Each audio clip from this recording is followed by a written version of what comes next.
औज़ुबिल्लाहिमिनश्शैतानिर्रजीम बिस्मिल्लाहिर्रहमानिर्रहीम। अस्सलाम वालेकुम नाज़रीन मैं हूँ आपका मेज़बान इरशाद अंसारी और आप देख रहे हैं पेटेक्स। नाज़रीन आज हम सबसे पहले तो बातचीत करेंगे कि चूँकि अब ये टेक्नोलॉजी का ज़माना है और टेक्नोलॉजी के बगैर इंसान जो है वो बिल्कुल हेल्पलेस हो जाता है। और आज और ख़ासकर इंटरनेट और व्हाट्सएप ये तो अब आपकी ज़िंदगी का जो आप यूँ कह लें कि एक अहम हिस्सा जो है वो बन चुका है। आज सुबह से जो है वो व्हाट्सएप की सर्विस बंद थी, इंटरनेट सर्विस भी जो है वो इफ़ेक्ट हुई थी और 2.5 घंटे के करीब जो है वो ये सर्विस मुअत्तल रही है, बंद रही है। उसके बाद ये बहाल हुई है। और मज़े की बात ये है कि पाकिस्तान में भी कोई जो है वो जो ज़िम्मेदार इदारे हैं इस सर्विस की बंदिश के हवाले से लाइलम रहे और ये नहीं पता चल सका कि जो है वो ये सर्विस बंद क्यों हुई। और फिर मज़े की बात यह है कि पाकिस्तान टेली कम्युनिकेशन अथॉरिटी जो पीटी है, जो इसका रेगुलेटर है टेलीकॉम सर्विसेज का, वो उसके कोई जितने ज़िम्मेदार जो अफसरान थे वो राब्ते में ही नहीं आ रहे थे, वो फ़ोन ही अटेंड नहीं कर रहे थे। यानी कि बस ठीक है, अगर आपको किसी चीज़ का इल्म नहीं है तो कम से कम आप ये तो बता सकते हैं ना, ये कोई आपका फ़ाल्ट तो नहीं है, ये इंटरनेशनली किसी जगह पे फ़ाल्ट आया तो आप उनको बता सकते हैं कि इंटरनेशनली जो इसके जो रेगुलेटर्स हैं और इसके जो मेन जो सर्वर जो कंपनी को ऑपरेट करने वाले हैं वो इस पर जो है वो काम कर रहे हैं ताकि लोगों को मालूम हो सके। लेकिन बदकिस्मती है कि इस तरह की कोई इन्फॉर्मेशन नहीं हो सकी और लोगों ने जब इस सर्विस की बंदिश का जो है वो उनको सामना करना पड़ा तो उन्होंने अपने तौर पे जो है ये मामला उठाया और उसके बाद जो है ना ये पूरे मुल्क में जो है वो खबर फैल गई और अभी तक जो है वो कोई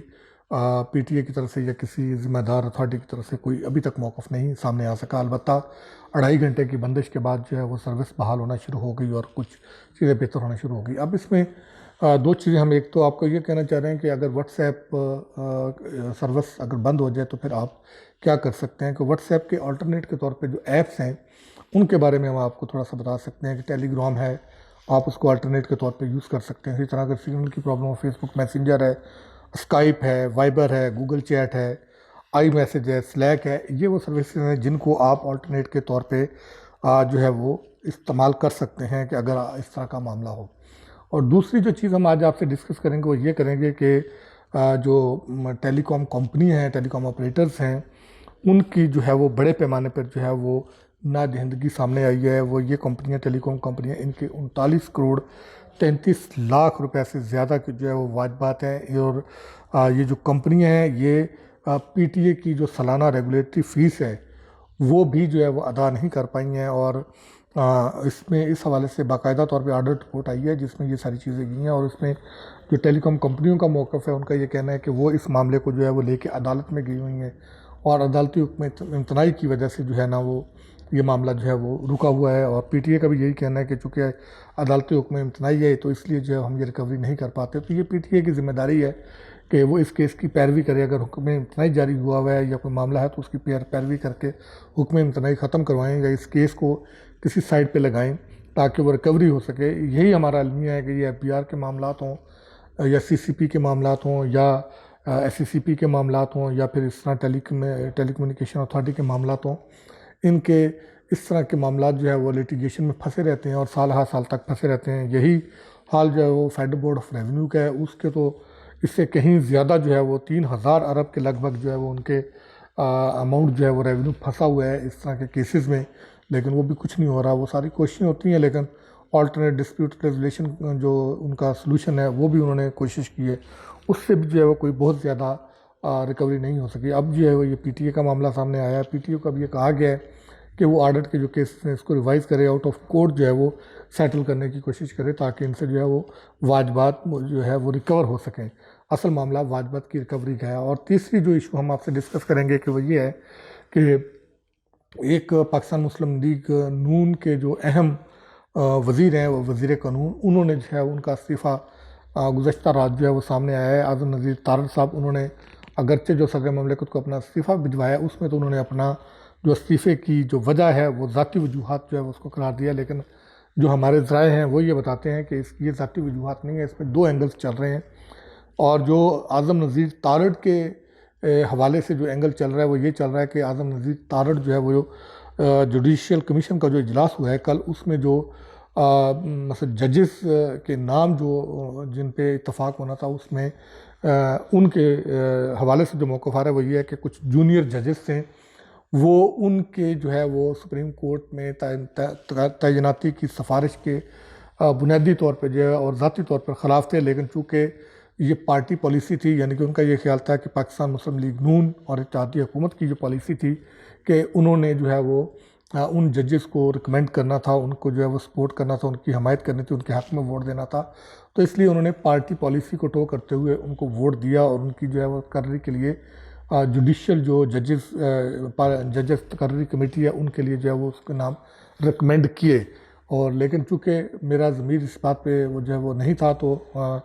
मैंने पार्टी पॉलिसी को वो करते हुए उनको वोट तो दिया, उनकी हमायत तो की, लेकिन मेरे ज़मीर पे बोझ था, तो इसलिए मैंने जो है वो अपने ओहदे से इस्तीफ़ा दे दिया। लेकिन इस उनके मौक़िफ़ पे बहुत सारे सवालात उठ रहे हैं कि उनका ये ज़मीर अगर जागना ही था तो ये उनको पहले इस्तीफ़ा देना चाहिए था, अगर वो इस मामला ये होता। तो इसलिए उनके इस मामले इस मौक़िफ़ पे जो है आवाज़ें उठ रही हैं, क्योंकि वोट तो उन्होंने दे दिया। अगर वो इसको गलत समझते थे, उनका ज़मीर मलामत कर रहा था, तो उनको फिर वोट देने से पहले ही इस्तीफ़ा देना चाहिए था, ताकि वो इस चीज़ में शामिल ना होते। अब तो वो शामिल हो गए, अब शामिल होने के बाद इस्तीफ़ा देना, उनका इस्तीफ़ा देना ना देना वो कोई उस तकर्री के हवाले से कोई मानी नहीं रखता, क्योंकि वो तो उन्होंने रिकमेंड कर दिया और उस जो रिकमेंडेशन है उसमें तो उनका किरदार है। वो तो तारीख़ में लिखा जाएगा कि ये जो जजेस की तकर्री की सिफारिश थी उसमें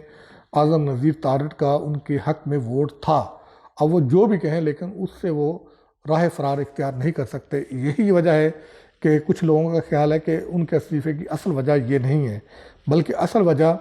जो आसमा जहांगीर कॉन्फ्रेंस हुई है लाहौर में, वहाँ पे जो इदारों के ख़िलाफ़ नारेबाजी हुई है इनकी मौजूदगी में, वो जो इंसिडेंट है वो इनके इस्तीफ़े की बुनियादी वजह बना है। क्योंकि वहाँ पे जो है जो नारेबाजी हुई है वो ये वहाँ पे मौजूद थे, और ये जो लोग तनकीद कर रहे हैं उनका ये कहना है कि ये उनको रोकने की बजाय वहाँ पे जो है ये मुस्कुराते रहे हैं, और उस पे जो है वो काफ़ी जो है वो रिजेंटमेंट सामने आई है। और तमाम जो है वो मुस्लिम लीग के जो हल्के हैं उनके जो कायदीन है, इवन दैट के प्राइम मिनिस्टर ऑफ पाकिस्तान मियाँ शहबाज शरीफ, उन्होंने भी जो है वो इस पर बयान दिया है। और फिर ख़ुद आज़म नज़ीर तारिड़ को भी इस पर जो है वो ट्वीट करना पड़ा कि जी एक वहाँ पे एक चंद लोगों के ग्रोह ने जो है ये नारेबाजी की और ऐसा नहीं होना चाहिए था और ये गलत हुआ है। और इसी किस्म की जो है वो बात जो है वो प्राइम मिनिस्टर मियाँ शहबाज शरीफ ने की है। और फिर दूसरे जो पाकिस्तान मुस्लिम लीग नून के जो रहनुमा हैं उनकी तरफ से भी इसी तरह के जो है वो बयान आए हैं। पीपल्स पार्टी के भी बाद लोग जो है उन्होंने भी इसी किस्म की वजाहत जो है वो पेश की है। लेकिन जो सोशल मीडिया पे और इसी तरह जो उनके मुखालफिन हैं उनका जो कहना है कि जो इस्तीफ़ा लिया गया है वो इसी वजह से लिया गया है क्योंकि इस पर जो है वो मुस्लिम लीग नून पे दबाव था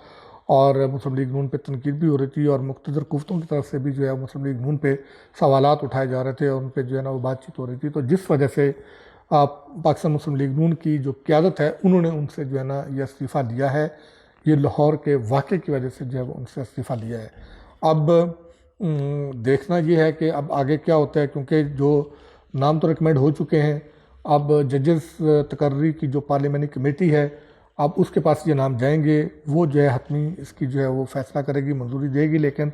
वहाँ भी जो है वो जजेस पार्लियामेंट्री कमेटी जो है अभी पूरी नहीं है, चूँकि इसमें